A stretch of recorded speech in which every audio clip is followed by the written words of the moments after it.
ఈరోజు మా స్టైల్లో చేసుకునే దలియా అంటే గోధుమ రవ్వ ఉప్మా ఏ విధంగా చేస్తామో ఈ వీడియోలో షేర్ చేస్తున్నాను. ఆయిల్ వేడైన తర్వాత మంచి పోర్షన్లో జీరా వేసుకున్నాను. అలాగే తాలింపులో యూజువల్గా చాయ్ మినపప్పు వేస్తారు, బట్ ఇక్కడ నేను పొట్టు మినపప్పు వేస్తున్నాను. ఆ తర్వాత పచ్చిశనగపప్పు కూడా వేసుకుని ఒకసారి వేపుకుంటున్నాం.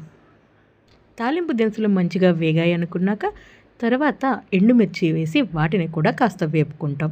ఆ తర్వాత పల్లీలు ఇష్టమైన క్వాంటిటీని బట్టి ఇంకా ఎక్కువ తక్కువ కూడా వేసుకోవచ్చు. అలాగే మంచి ఫ్లేవర్ కోసం, అలాగే హెల్త్ బెనిఫిట్స్ పొందడం కోసం కరివేపాకు, అల్లం ముక్కలు. చాలామంది దలియాలో అల్లం ముక్కల్ని ప్రిఫర్ చేస్తారు, కొందరికైతే అసలు నచ్చదు. బట్ మేమైతే అల్లం పీసెస్ యాడ్ చేసుకుంటాం.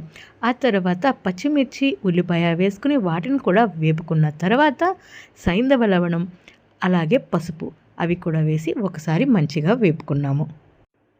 ఆ తర్వాత సన్నగా తరిగిన టమాటో ముక్కల్ని కూడా వేసి కాస్త మగ్గబెట్టుకుందాము.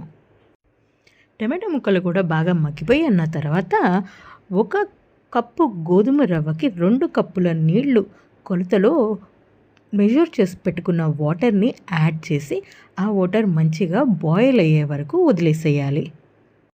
ఒకసారి వాటర్ వేసిన తర్వాత కూడా ముందుగా మగ్గపెట్టుకున్న వెజెస్ అన్నిటి కూడా ఒకసారి కలుపుకోవాలి. ఎందుకంటే ఇక్కడ స్టీల్ గిన్నెలో చేస్తున్నాం కదా, అడుగు పట్టకుండా ఉండడానికి 1-2 సార్లు కలుపుకుంటూనే ఉండాలి.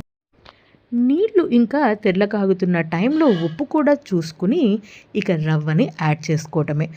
రవ్వ వేసుకుంటూ కలుపుకుంటూ ఉండాలి, లేదంటే రవ్వ ఉండలు కట్టొచ్చు. బొంబాయి రవ్వ యాడ్ చేసి కలుపుతూ ఉండగానే మనకి ఉప్మా వెంటనే అయిపోతుంది. నీళ్లు ఎవాపరేట్ అయిపోతాయి, ఉప్మా చిక్కబడిపోతుంది. ఈ టైంలోనే మనం కాస్త కొత్తిమీర కూడా యాడ్ చేసుకోవచ్చు. అయితే ఈ వీడియోలో షేర్ చేసింది అంతా కూడా కంప్లీట్గా మా ఇంట్లో చేసుకునే ప్రాసెస్. అలాగే ఈ దలియాలో క్యారెట్ అండ్ బీన్స్ వేసుకుంటే ఇంకాస్త హెల్తీగా అయ్యేది.